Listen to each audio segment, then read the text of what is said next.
Hello and welcome back to another Python 3.7 tutorial. My name's Tom with MasterCode Online. As always, don't forget to like, share, and subscribe to our channel. In today's tutorial, we're going to go ahead and take a look at the int built-in function, or the integer built-in function.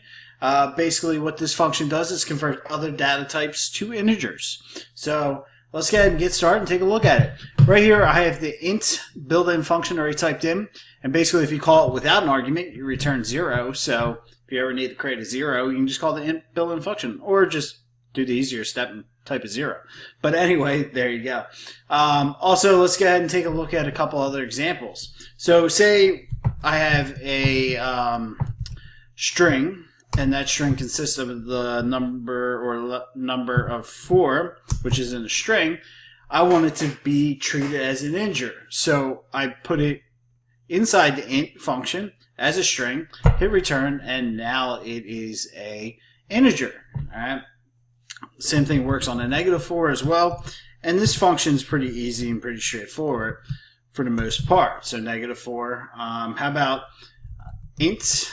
And then I'm going to say I got a floating point number in here. Let's take a look at that and see what happens. Value error, invalid literal for int with base 10. Basically, you can't take a floating point number that's a string and convert it to an integer. It just doesn't work. All right. So how would you do that? Well, you'll see in the next tutorial when we talk about the float built-in function, we do something like this. We do, let me think about this, int float, and then 5.67, and then like that. All right, there you go. There's your 5. We converted a floating point number to a float to an integer right there, and we got 5. All right, so that's how you do that.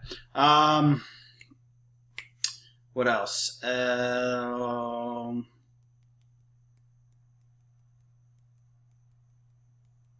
We can convert floating point numbers. Sorry, I zoned out there. It happens sometimes.